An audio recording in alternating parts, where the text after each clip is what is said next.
Olá, um bom dia a todos e a todas. Eu sou Igor Sacramento, pesquisador em saúde pública pela Fiocruz. Estou aqui com vocês numa colaboração com o Centro de Memória da Eletricidade, conversando sobre temas associados ao campo da saúde.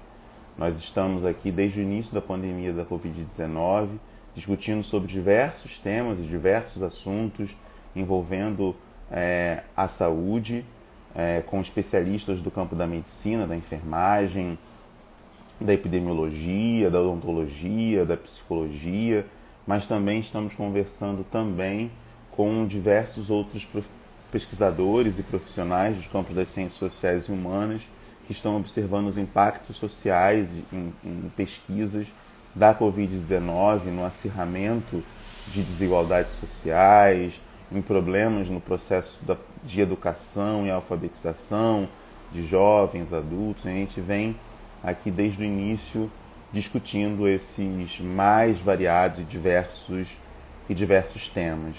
E hoje nós vamos discutir aqui, conversar com a Thalita Poliana Moreira sobre um tema importante que é esse da questão justamente das novas variantes da Covid-19 que afligem e muito, né, o momento atual que nós estamos vivendo em relação à pandemia, né? A gente já está no Brasil especificamente vivendo a pandemia há um ano e meio praticamente, com um número muito expressivo de mortes, com uma redução momentânea agora, primeira redução ao longo do ano inteiro, mas que ainda desperta necessidade de muito cuidado por todos nós. E no momento em que a vacinação ainda no Brasil não se dá de maneira muito acelerada. Eu vou apresentar a Thalita, né, enquanto ela entra aqui, eu vou apresentá-la para nossa conversa, um pouco sobre a trajetória dela para a gente poder conversar daqui a pouquinho. A Thalita Poliana Moreira dos Santos, ela é graduada em odontologia pela Universidade Federal de Minas Gerais, é mestre em ciências, em biologia celular, também pela Universidade Federal de Minas Gerais, doutora em ciências na área de concentração imunologia e fisiopatologia pela Universidade de São Paulo. Como pesquisadora,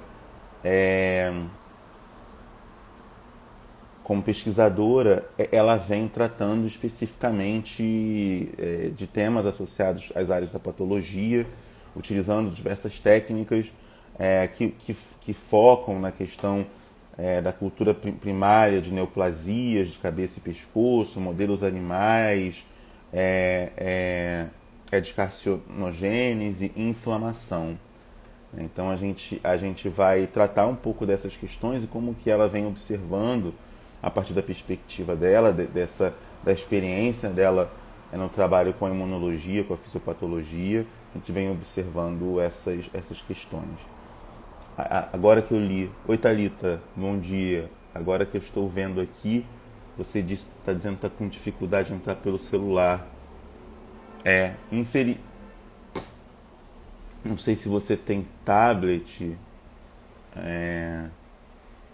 Não, o vídeo não foi encerrado, tá aqui. Porque não tem como fazer essa live pelo Instagram se não for ou celular ou no tablet. Pelo computador, não consigo. Se você quiser tentar de novo no celular, para ver se você consegue ou se eu consigo te achar, porque aqui eu não consigo nem te convidar para live, porque tá aparecendo aqui para mim não pode participar, porque só se você tiver no celular mesmo ou no tablet.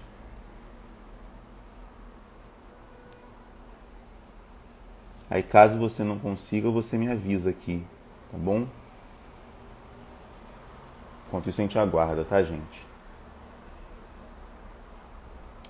Vou deixar fixado aqui o título da nossa conversa hoje, E pedir também para quem quiser fazer perguntas, quiser fazer algum tipo de comentário, ficar plenamente à vontade para isso. Se tiver algumas dúvidas, é uma temática muito importante, né? Que a gente está tratando.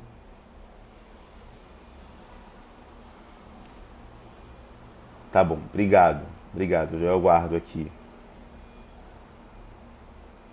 Ela está informando aqui que vai reiniciar o celular para ver se consegue, se a gente consegue entrar na live, tá? Vou aguardar ela mais um pouco.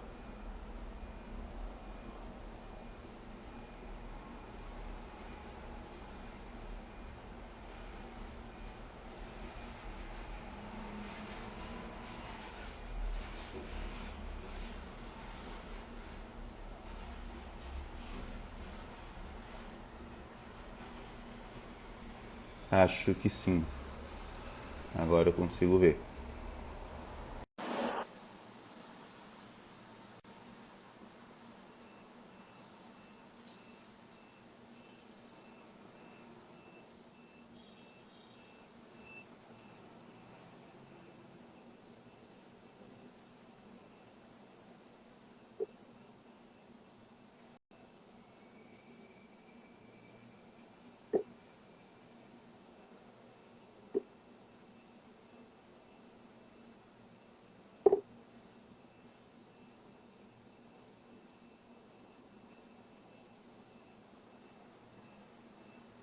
Deixa eu ver se eu consigo agora.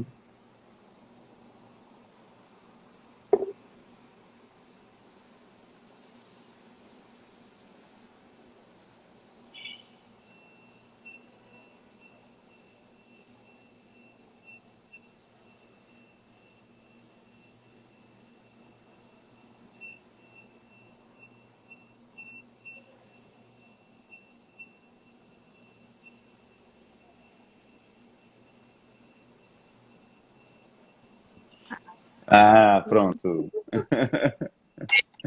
Deu certo. Tudo Nossa, eu bem? tava preocupada.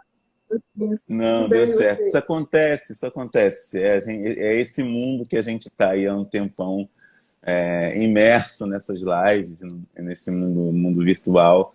Primeiro, Thalita, gostaria de agradecer muito você ter aceitado participar, aceitado o nosso convite para poder participar, conversar sobre esses temas que despertam tanto interesse, mas também ansiedade, né? Ainda mais no que a gente está vivendo no Brasil especificamente, com uma demora quase a conta-gotas da vacinação, e aí gera muito mais ansiedade para todos nós. Mas antes de entrar especificamente na nossa temática, falando, né, dessas novas variantes, da eficácia das vacinas atuais disponíveis atualmente, que no Brasil são agora três, né, no Brasil, com a chegada da Pfizer, ainda uma chegada tímida, mas uma esperança. Queria que você falasse um pouquinho da sua trajetória. Eu fiz um breve resumo quando você estava entrando, pelo Lattes, assim, da sua trajetória, você que se formou em odontologia e depois foi migrando para a questão da biologia celular, da imunologia, da fisiopatologia. Queria que você falasse um pouquinho como é que foi esse caminho de pesquisa aí da área da odontologia para fazer no mestrado, doutorado na biologia celular e depois na imunologia e fisiopatologia. Como é que você foi construindo os seus interesses de pesquisa ao longo do tempo? Se você na faculdade de odontologia já tinha vontade de se tornar professora, fazer mestrado, doutorado, pesquisadora, como é que isso foi se despertando em você ao longo do tempo? Queria que você falasse um pouquinho disso antes da gente entrar nessas temáticas. Eu que agradeço o convite, primeiramente, muito honrada. E estou sempre à disposição, é sempre bom poder divulgar ciência, e mesmo que eu não esteja trabalhando atualmente na pesquisa com o Covid, acho que minha formação como pesquisadora me capacita para poder divulgar essa ciência, tirar dúvidas e tentar combater a fake news. Falando um pouco sobre a minha trajetória, eu sempre tive interesse de fazer pesquisa. Então, o curso em si, a escolha seria diferente, mas eu sempre quis trabalhar no atendimento ao ser humano na área da saúde.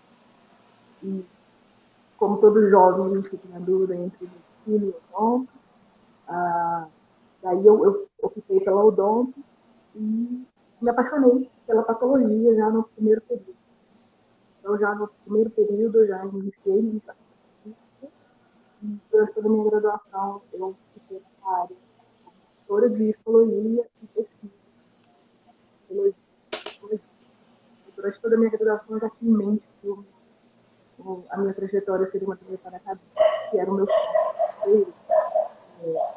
Logo após a graduação, eu tive uma necessidade de ir para a clínica, atender as pacientes, mesmo, para fazer esse intervalo entre a graduação e a parte de 2 anos, que foi como cirurgião hospital. Mas o chamado acadêmico bateu mais alto, então eu decidi voltar. Né? Então, tudo que é relacionado à área de patologia, de me chamou a atenção. Uma das doenças negligenciadas na nossa área é o câncer de boca, que é uma das meus maiores experiências. Então, eu fiz meu mestrado, né, com a minha científica, focando, aí eu já participei da parte do celular, de cardiologia, focando na área do câncer de boca. E durante o meu mestrado, fui focando na de Ribeirão Preto e decidi partir para fazer o doutorado lá, mantendo a minha linha de pesquisa na área de câncer celular, migrei um pouco para a área de autoridade,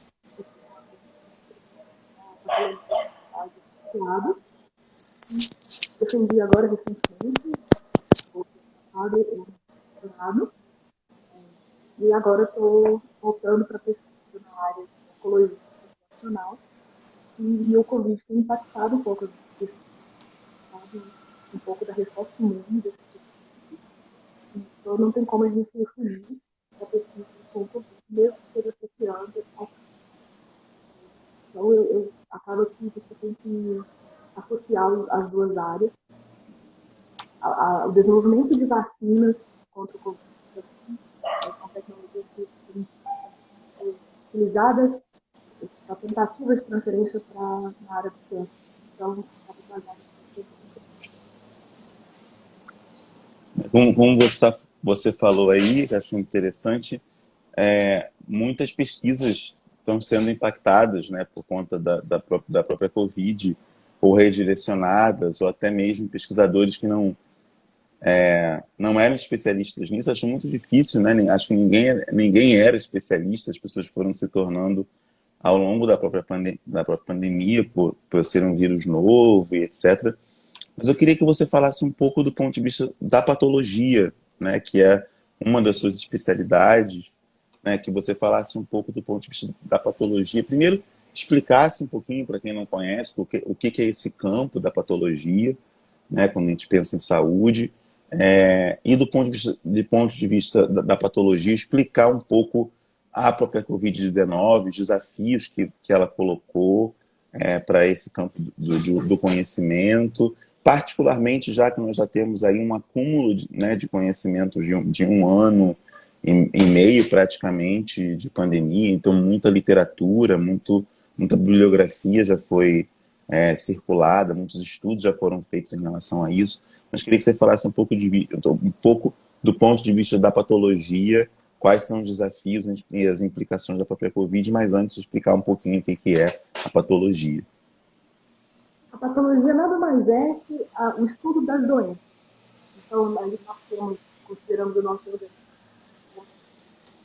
funcional normal, e ele tem, vamos dizer, um estágio clínico de inflamação, um estágio indetectável de alterações, que são ali combatidas pelo nosso sistema imunológico e mantém isso numa homeostase. Então, quando essa homeostase, esse equilíbrio, ele de alguma forma é perturbado, a doença ela consegue progredir. E a patologia estuda isso. A patologia estuda qual desequilíbrio proporcionou ser mais forte que o nosso sistema de combate, e como combater esse desequilíbrio, ou pelo menos como prever esse desequilíbrio. Então, a patologia é um estudo das doenças, especificamente das doenças. Falando um pouquinho da patologia do coronavírus, ele é uma patologia viral, é uma infecção viral, e essa infecção viral, ela tem consequências sistêmicas. Ela é uma infecção viral, respiratória, mas ela é uma doença com consequências sistêmicas, sendo a mais evidente dela a questão respiratória, que seria você ter uma insuficiência respiratória por formação, por uma fibrose do seu pulmão, formação de trombo. Então, o seu pulmão, os alvéolos não conseguiram mais expandir, fazer a fibrose, e daí a questão respiratória, não, interno e ocasionando a morte. Então, a patologia em si do coronavírus, o curso da doença, ela tem que passar pelo entendimento do vírus, o que é o vírus, sobre as novas variantes, porque como essas novas variantes poderiam, às vezes, impactar a patologia do vírus, a progressão da doença. O que se sabe ainda é que essas novas variantes, elas ainda não alteram o perfil da doença, o comportamento do vírus, o resultado não altera, o desfecho mesmo da situação pulmonar, alterações também sistemas circulatórios de trombo, formação de trombo, alterações no rim e no fígado, que é basicamente destrói esse tecido que é normal, fibroso e não é funcional. Então, como você está colocando aí, tem a Covid ela se apresenta como uma doença sistêmica, mas ao mesmo tempo que a sua entrada, de maior importância é a respiratória, né? Pelo menos em muitos casos. Mas, em geral, ela é sistêmica, como você falou, da questão dos trombos e da propensão a tromboses que são provocadas, etc. E nesse ponto eu vou perguntar assim, algumas dúvidas que as pessoas têm, em geral, muito têm tido. Eu vou falar um pouquinho em relação à doença e depois da eficácia das vacinas, né? Falar um pouquinho disso. Mas em relação à doença, muitas pessoas têm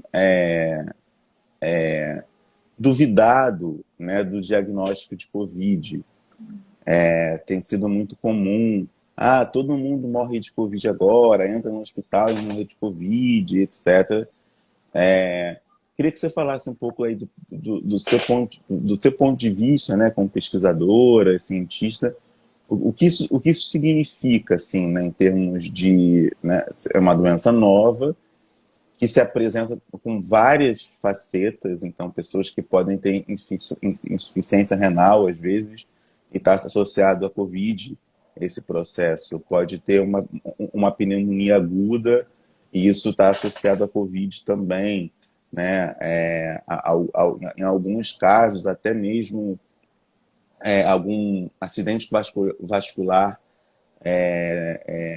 isso também está associado à COVID. Queria que você falasse um pouquinho disso, quer dizer, o que essa doença assim, ela traz de novo, né? E que pode gerar essa desconfiança, mas ao mesmo tempo ela traz desafios muito grandes, né, para o campo da pesquisa em saúde. Queria que você falasse um pouquinho disso. Eu confesso que essa desconfiança é um pouco difícil até para mim mesmo entender. Acho que a gente, por estar no meio acadêmico, nós trabalhamos com evidências e acreditamos pelas evidências. Então, essa desconfiança, para mim, é algo que eu não consigo compreender, estar nesse meio, entender os experimentos, os trabalhos e conseguir interpretar.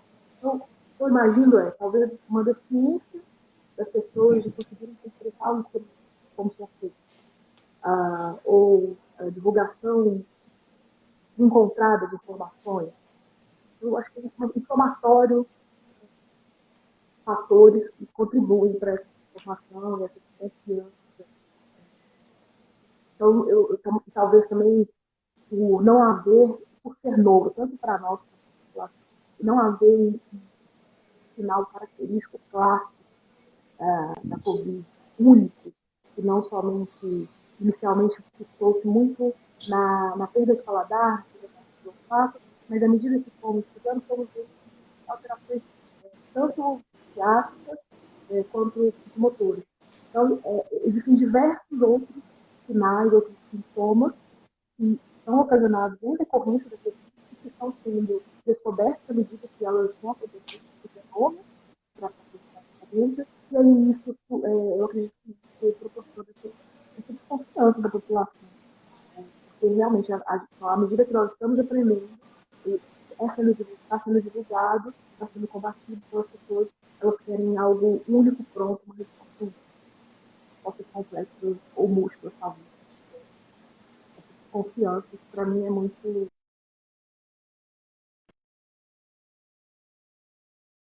Eu não consigo entender.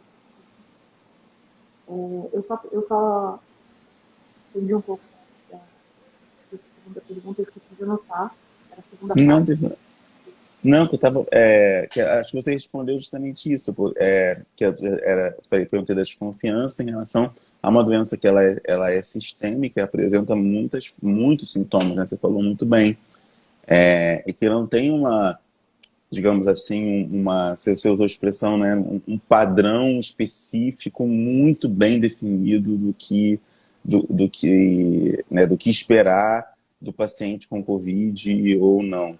Mas teve uma coisa que você falou, queria que você falasse um pouquinho mais, é essa dimensão que às vezes dá quase de a desconfiança, ela tem muito a ver às vezes com o desconhecimento da ciência, né?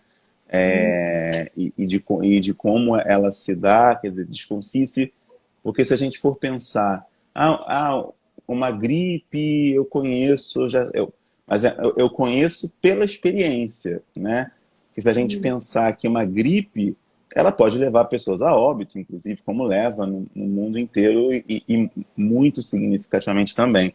Quer dizer, mas queria que você falasse que é um tipo de conhecimento que se dá muito pela experiência. Eu já vi, eu sei, meu vizinho, meu amigo, eu passei por isso, mas não pelo conhecimento. Então, eu queria que você falasse um pouquinho mais do acúmulo, né, já nesse aí 1 ano e meio, de conhecimento sobre essa patologia, né, que a gente foi tendo em relação à Covid, que queria que você falasse um pouquinho sobre isso, e ainda, certamente, passaremos alguns anos discutindo o Covid, né, não,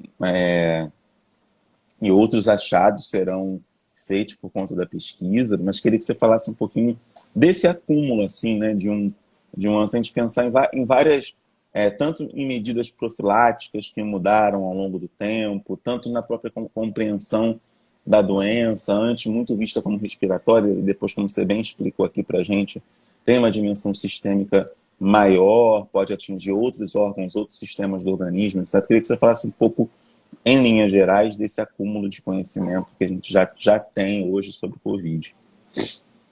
Eu acho que não é impossível nós fazermos essa análise no Brasil sem fazer uma análise social. Já que não sou meu campo de pesquisa, eu tenho que fazer e se você pensar nas milhares de pessoas que são analfabetas, base, então essa desinformação ela não deveria ser tão surpresa para confusão no entendimento. Então, e ela também deveria ser um alerta para que nós mudássemos a maneira que a ciência é comunicada. Acho que tem um paradoxo também que há muitas pessoas, milhões de pessoas, mas há milhões de pessoas com acesso à internet, ao celular, ao computador. Então as informações chegam até elas, mesmo que não sejam compreendidas a base dessa informação, essa informação chega. E nem toda informação que chega, ela porque tem a urgência também da informação. Então, às vezes, é mais importante você anunciar no seu título que existe uma nova variante que é mais letal, e no texto você fala que provavelmente é mais letal, mas o título é o que chama atenção. Então, tem essa urgência, essa emergência de publicação para uma população que tem uma deficiência no entendimento da comunicação, justamente por não ter tido acesso a essa educação, a informação correta e crítica. Porque até mesmo os artigos científicos, nós temos que ter críticos a isso. Mesmo no meio acadêmico, há artigos que são desencontrados em relação a coronavírus. Então, não é tão surpresa a sociedade tão espiritual quanto a nossa, e que são elitistas dos acadêmicos. Não, não me surpreende, não. Mas, em relação a essa dificuldade de ter essa permanência do também não é algo de fora do meio acadêmico. Dentro do meio acadêmico é novidade. Os virologistas já esperam isso, e isso permanecerá se esse desmatamento, essa destruição ambiental permanecer. Então, novas pandemias poderão surgir, porque, na verdade, o coronavírus, por exemplo, é um salto disso entre as espécies e, muito provavelmente, ocasionado, na verdade, elas são coincidentes com a destruição do bioma desses vírus, quando eles são culturais. Então, essa coincidência, dessa devastação com esses saltos já são feitos previstos para outras pandemias virão acontecer. Realmente, o coronavírus permanecerá entre nós e novas pandemias surgirão. E talvez, pela nossa geração, essa passagem poderia agora, a última pandemia foi a da espanhola, então não é da e isso assusta realmente. Então, da mesma forma que teve essa pandemia assustadora com alta mortalidade no espanhol, e depois houve uma atenuação, a gente convive com essa influência até hoje, eu acredito que da mesma forma será com o coronavírus. Então, estamos vivendo o pico dessa mortalidade e não com a vacinação em massa, com as medidas de isolamento, esse vírus vai ser afetado, vai ser afetando, e nós queremos conviver com ele. Mas se a devastação permanecer, outras pandemias irão surgir e nós teremos ou aprendido com a falta de comunicação, com essas informações encontradas, ou passaremos por tudo isso de novo. E teremos aqui novamente que estar refazendo o nosso papel para divulgar a ciência e a informação. Você tratou aqui de dois temas muito importantes. Uma é a destruição dos nossos biomas, né, e como que isso está muito fortemente associado com a emergência de pandemias e de novas doenças por conta da interação, né, humano-animal com vírus e bactérias e etc. que não interagimos antes e para os quais não temos no nosso sistema imune defesa suficiente pela falta de interação justamente, né? Queria que você falasse um pouquinho disso. Tem dois pontos. O outro é da vacinação, que você fala da vacinação em massa também. Acho que você falasse um pouquinho mais disso e o quanto que isso é muito desafiador, porque por muito tempo os debates sobre ecologia, né, em um país como o nosso, como você falou, um país de analfabetos, em um país que enfrenta inúmeras desigualdades sociais e que elas se revelam muito no acesso à educação. A ecologia era papo de ambientalista, de bicho grilo, de gente chata, né? Sempre, por muitos e muitos anos, a gente escuta isso. Isso, obviamente, tem muito a ver, não com as pessoas em si, mas com o nível de formação e de acesso, de capacidade de reflexão crítica às que elas têm acesso e tiveram ao longo da sua existência, né?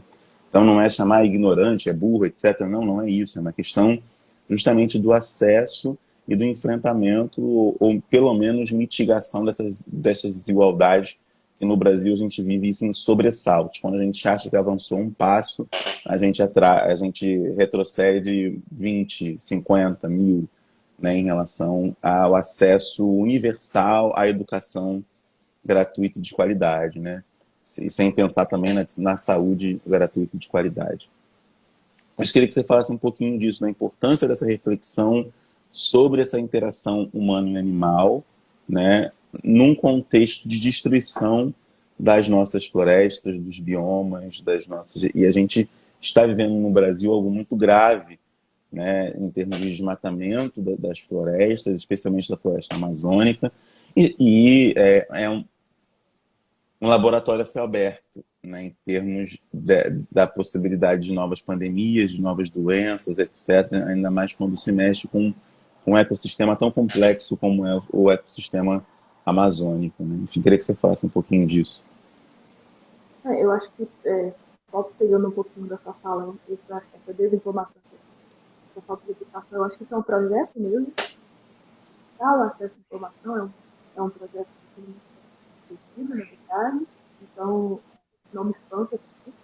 E a gente tem que, por isso que eu fico muito grata a pessoas que já fez todos os conteúdos que fazem, isso é uma forma de divulgação, porque estudo, passa a informação com seriedade para tentar minimizar os danos dessa informação, desinformação, que é uma estratégia mesmo de controle da população.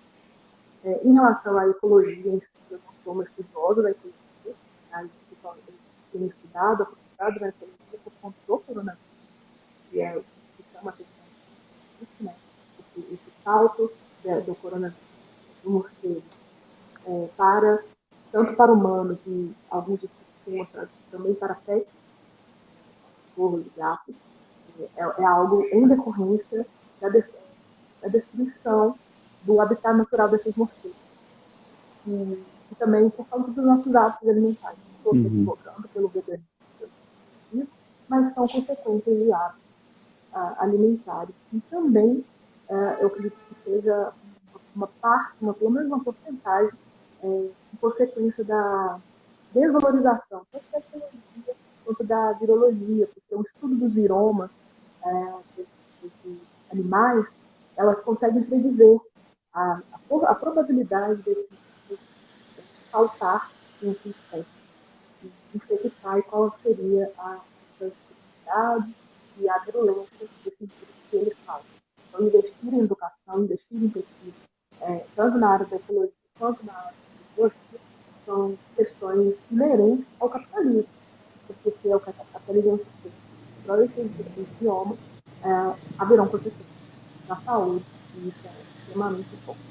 Então, se tratar do coronavírus, não só desse coronavírus, quanto do SARS, que é a coronavírus do médio, ela é um salto do morcego para o camelo, na MERS, e do coronavírus 2, SARS-CoV-2, do morcego para o humano e para a pet. Em destruição, em decorrência do morcego também do habitat, habitar. Em relação à vacinação em massa, para poder citar um pouco, eu acho que a vacinação em massa é urgente e é o único meio de nós enfrentarmos com eficiência o combate ao coronavírus e qualquer outra doença. A vacinação, ela é, sem dúvida, sem questionamento, a melhor estratégia para combate ao do mundo. Contra o coronavírus, a mesma coisa. Acho que essas desinformações, né, essas buscas por porcentagens de eficácia nunca se houve, então é algo novo para nós. Porque nunca se questionou, por exemplo, a eficácia da vacina, porcentagem de eficácia da vacina do Pará. Então, isso é algo que nós temos que aprender a como repassar essa população. E eu fiquei pensando na maneira, por exemplo, como a coronavírus teve passado a eficiência dela. Talvez falar que 50% gerou muitas dúvidas por essa informação, talvez falar que nós somos 200 milhões de brasileiros. Se os 200 milhões tomarem a vacina, 100 milhões não terão. Exatamente. Esses 100 milhões que poderão receber, 86% terão a forma leve. E dentro desses 100 milhões ainda, 100% não necessitará de UTI, de intubação e poderá não morrer. Então, talvez isso causaria na população uma maior confiança. Então, quer dizer, é uma ótima vacina, né? É uma ótima vacina. É uma ótima vacina. É uma ótima, inclusive, a vacina disponível é a melhor, mas Exatamente. se você pensar que a Coronavac, ela é a vacina do vírus atenuado, ou seja, ela é toda a estrutura viral, você induz uma imunidade celular contra qualquer porção, qualquer resíduo daquele vírus. E as vacinas que também são eficazes, elas são direcionadas para esse ciclo, a spike do coronavírus, que é uma molécula essencial para que ele possa então não mostrou a ausência da ou seja, as vacinas são eficazes porque elas são direcionadas contra uma proteína alvo e essencial que sem ela você não consegue infectar o humano. A vacina disponível é a melhor, a melhor, em relação a comparação de eficácia e de eficiência das vacinas, também é uma comparação que eu considero prejudicial para a legislação, porque foram metodologias utilizadas Uhum. estratégias diferentes, então é como se eu estivesse comparando melancia e batata e falasse que o gosto é diferente, mas são melancia e batata, não dá para ter Sim, muito tempo. sim. Perfeita comparação, porque são metodologias muito diferentes e avanços muito diferentes, como o da Pfizer, né, que criou muita desinformação, mas para os pesquisadores é interessantíssima a metodologia, a plataforma que né, da Pfizer, do RNA, etc. É muito interessante. A Coronavac trabalha com uma metodologia, eu queria que você explicasse um pouquinho mais, mas já mais, digamos assim, estabelecida, né, na produção das vacinas, já mais conhecida. A da Pfizer e Moderna, né, utilizam outra forma com RNA, etc. Queria que você falasse um pouquinho dessas metodologias.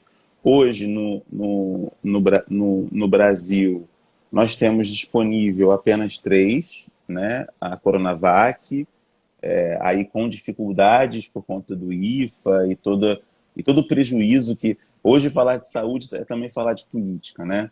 E todo o prejuízo que também existe nas falas de governantes em relação à China e etc., com o atraso do insumo farmacêutico que é essencial para a produção dessas vacinas, no caso da Pfizer, da Coronavac também. A AstraZeneca, pela Fiocruz, conseguiu agora uma frente maior de produção, mas diante da... e a Pfizer começou a ter o contrato lá, que não foi assinado antes, e agora, e mais tardiamente foi, está chegando no Brasil, etc. Então, a gente tem hoje disponível, o nosso portfólio de vacinas são três. Queria que você falasse agora um pouquinho dessas vacinas, as que estão disponíveis aqui, especialmente, sobre suas metodologias e plataformas, suas tecnologias, etc., e a sua eficácia em relação a essas as novas variantes, o que você já acompanhou em relação a estudos. Agora a gente tem uma nova variante que este ano, né, a indiana, muito preocupante, né, por conta do tanto do dano que ela provoca, mas também da contaminação muito alta. A gente passou a ver 200 mil contaminados por dia na Índia, né, ao longo desse ano, por conta disso. Queria que você falasse um pouquinho, mas tem também a sul-africana, também tem a própria, né, a brasileira, de Manaus, da Amazônia especificamente. Queria que você falasse um pouquinho disso e depois, ao final, o quanto que é prejudicial ou preocupante, pelo menos, a demora na vacinação em massa em termos do surgimento de novas variantes no país especificamente, né? Queria que você falasse, então, são três perguntas em uma, desculpa, porque acho que elas estão Não interligadas, tem problema. né? Um pouco dessas tecnologias, dessas vacinas disponíveis aqui no Brasil, a eficácia delas em relação às novas variantes e o problema, né, em relação a preocupação que pode gerar em relação à demora dessa vacinação em massa no Brasil diante da emergência de novas variantes, né? Praticamente somos um covidário a céu aberto, né? E as interações entre os vírus, como nós sabemos muito, né, biologia básica, podem ir gerando mutações com isso e isso, enfim, os vírus se mutam muito rapidamente porque eles para continuarem existindo, continuarem permanecendo, continuarem cumprindo a sua função de contaminar outros corpos e ir para as outras dentro de outros seres vivos. Queria que você falasse um pouquinho disso.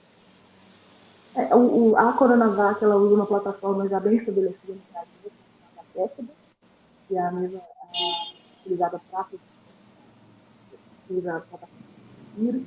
Ela é o vírus em si inteiro inativado. Então, de forma que o vírus ele não causará doença, mas você tem ali toda a estrutura dele, tanto as partículas, toda a estrutura proteica dele está ali disponível para que o nosso sistema imune consiga reconhecer e frente a uma infecção, combater. A vacina da Pfizer e da Fiocruz, elas utilizam uma plataforma nova e muito robusta, que é a de RNA mensageiro, que está envolto numa cápsula envolto numa cápsula, num envelope mesmo, lipídico, para ser transmitido, para ser entregue em forma de vacina para a população. E dentro desse envelope, você tem ali mensageiro que ele vai transcrever dentro do citoplasma, ela não é se acopla ao nosso material. No citoplasma, quando ele é injetado, ele vai transcrever as espécies. Então, aquele aspecto de coroa do coronavírus. Então, as nossas células, elas começam a produzir essa spike, ela é apresentada para as células de memória, e essas células de memória, elas vão criar essa imunidade, elas precisam de memória, porque elas vão em frente a uma infecção. O coronavírus, ela já reconhece aquela spike, ela reconhece aquela estrutura, então ela consegue combater. Por isso é importante as duas doses, porque na primeira dose você tem a questão de uma imunidade, vamos dizer, leve, porque você está dando como se você estivesse apresentando o vírus para a célula que você está imune. Só que essas células, elas tentam combater, elas vão produzir para combater aquele vírus que é apresentado, mas algumas dessas células vão morrer, vão sofrer apoptose. Por isso é importante a segunda dose, ela é extremamente importante, porque é uma dose de reforço. Essa dose de reforço não quer dizer que você vai duplicar a potência, na verdade o crescimento é exponencial. Então você tem esse crescimento exponencial das células T de memória que vão estarem ali em alerta para quando você estiver frente a essa infecção futuramente, afeta essa vacinação em massa e talvez essa transmissão. Com relação às novas variantes, o que se sabe, na verdade, já tem a variante do Egito, da Índia, do Brasil, tem a da Califórnia e outra está usando a variante de Nova York. Então, isso não nos surpreende. Variante ou mutância é a mesma coisa, mas a OMS tem preconizado que se fale variante, acho que justamente para evitar essa surto que a palavra mutante causa na população em geral. Não, apesar de ser algo esperado, eu vejo com muito bons olhos essas variantes, porque ele não tem a taxa de mutação, por exemplo, que o HIV tem. O coronavírus, ele tem no seu sistema genético uma proteína, uma sequência MS14, e essa sequência ela funciona como uma chapeira. Ela tem a capacidade, igual nós temos no nosso vírus, quando nós duplicamos nosso material genético, esse material genético, se há algum erro nessa duplicação, ele é corrigido por essas proteínas, uma questão de chaperonidade, de cortar esses erros, retirar e reposicionar corretamente. O coronavírus, ele tem também essa infecção, que é uma MS14. Então, ele é um próprio vírus que está, o vírus tem um mecanismo de correção das suas mutações. O HIV, por exemplo, tem essa função para corrigir as suas mutações. Essas variantes, elas continuarão surgindo enquanto as igrejas estiverem abertas, lotadas, a população com a circulação de massa, e não tem como a gente falar dessa circulação de massa em decorrência da ausência de uma auxílio emergencial, quem precisa Exato. mesmo trabalhar, precisa trabalhar, a Exato. redução do número de ônibus, então os ônibus continuam lotados, aquilo ali, eu pego o ônibus, né? Eu falo, gente, isso aqui é um experimento. Cada ônibus lotado, que eu vejo, eu falo, isso é um experimento. Cada ônibus é uma nova variante. Porque os vírus, eles replicam, nessa replicação, ocorrem erros que quando passam por essa linha, vou usar uma potência aqui, e esse, inicialmente visto como um erro, que ele favorece a manutenção desse vírus no corpo, tem a seleção darwiniana, e essa seleção, essa variante, elas permanecem e elas se perpetuam. Então, e o que mostra, por exemplo, houve um grande boom, surto dessa variante da Índia, na verdade, se você pensar que o coronavírus do morcego para o humano, ele houve um aumento da adesão, a potência dele de adesão ao receptor S2, ele aumentou em 1000 vezes entre o salto do morcego para o humano. Essas novas variantes, que elas têm mostrado, elas se acoplam ao receptor da célula de maneira mais forte. Não necessariamente isso causa uma maior letalidade. Há uma maior letalidade, há uma maior facilitação da transmissão. Enquanto houver aglomeração, ausência de segregação social e uso de máscara, eficazes para combater esses trajes de vírus, novas variantes continuarão surgindo. Algumas pessoas falam que essa nova variante, pessoas menos populares,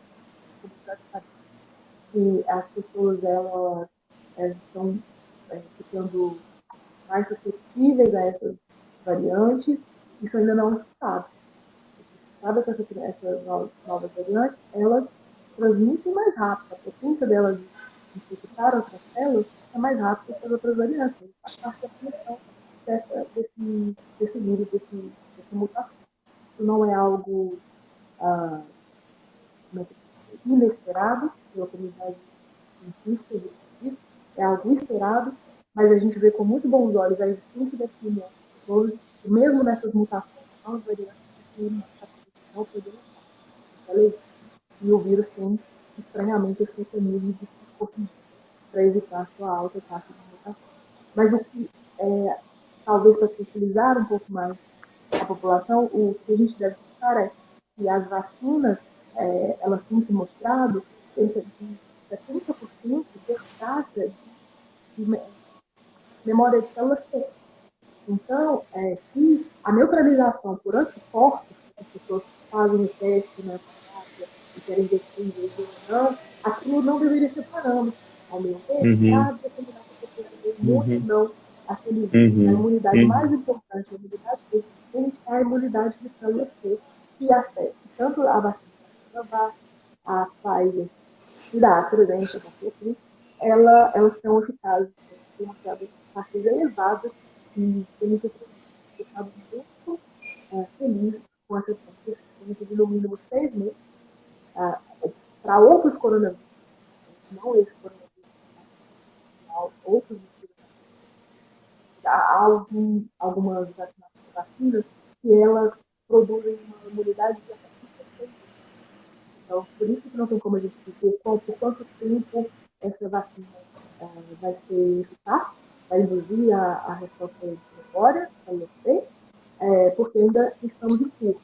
Mas, se for analisarmos o histórico, a nossa população estará protegida, porque a vacinação está, ela é a melhor estratégia para combater a existência de novas variantes e a mortalidade ou as sequelas altas com o coronavírus. A última pergunta que eu realmente entendi, não gostei.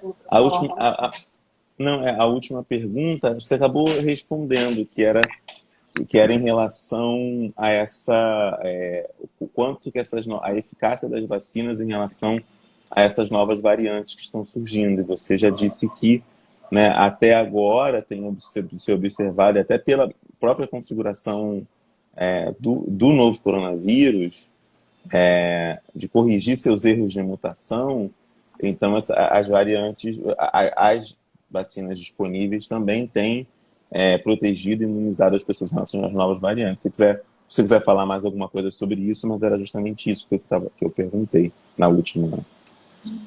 Não, é porque a gente começa a se empolgar e É, acaba sentindo. Eu li aqui que alguém disse que o áudio está abafado, não sei se estão bem, posso é, tentar trocar de fone. para mim tá tudo bem. Assim, não sei se Nogueira tá aqui, eu tô ouvindo bem agora. Ficou um pouquinho, mas depois passou. Eu tô de Porque a minha fone conexão ela também. deu uma falha aqui. A minha também, é normal isso. Deu piscou aqui,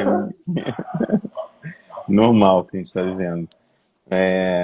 Mas, enfim, tá sendo. Vou fazer mais uma pergunta, até para não ficar muito longa a live, a gente poder divulgar e deixar disponível, dizendo que vai ficar disponível no canal de GTV, aqui do Memória, e também no YouTube, e no próprio site do Memória, para quem tiver interesse de ver. E certamente vou conversar com, né, ver a agenda da Thalita, conversar com ela de novo, porque foi muito esclarecedor aqui das várias questões. E a minha pergunta é uma pergunta muito simples e objetiva, né?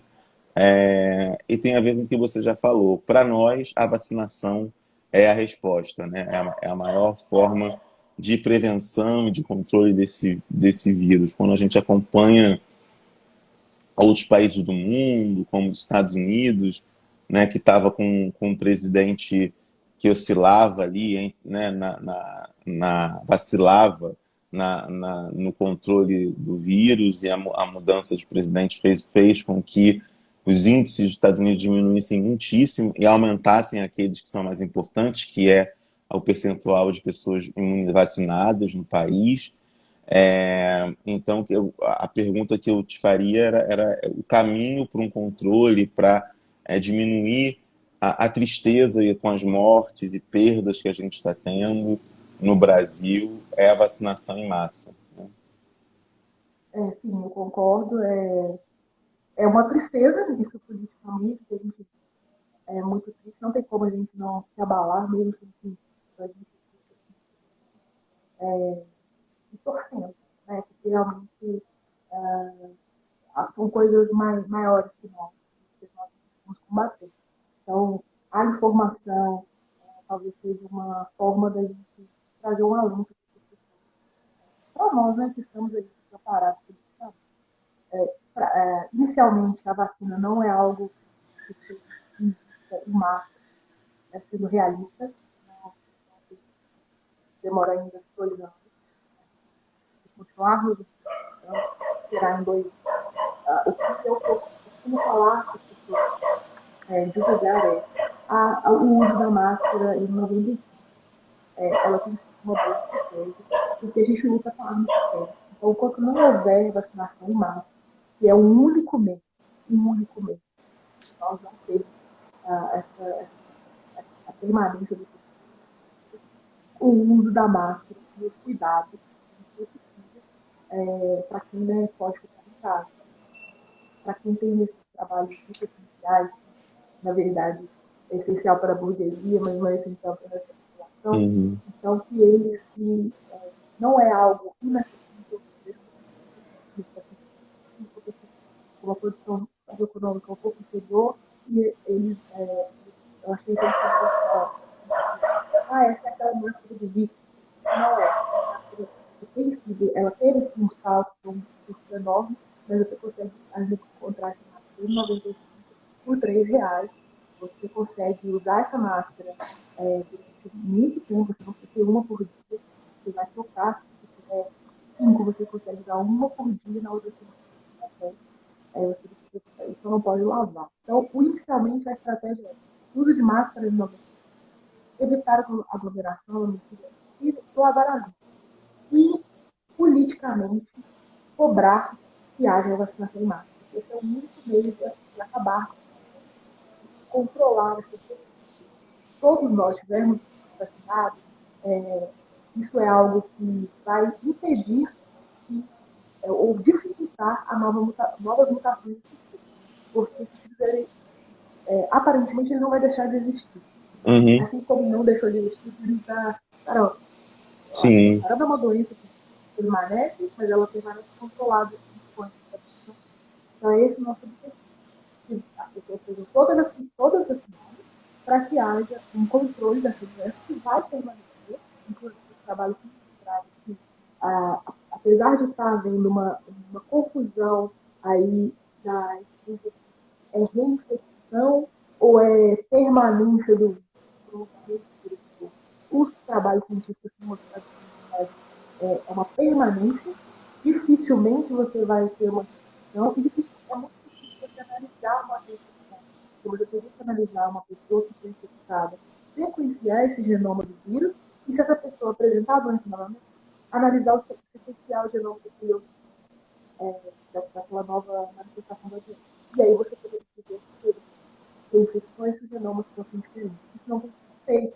O que tem visto é que, na verdade, alguns trabalhos que mostraram que esse vírus ele permanece ali, como vamos dizer, embaixo, como se fosse dormente, dentro de algumas células de memória. E isso é importante para a memória imunológica. Na verdade, o vírus está permanecendo no nosso corpo, em baixas quantidades, e se todos estivermos vacinados, a transmissão desse vírus não vai favorecer a manifestação da doença e a replicação e a mutação dessa criação de novas doenças. Então, torcer, cobrar politicamente é o que a gente pode fazer nesse momento, para que todos sejam vacinados.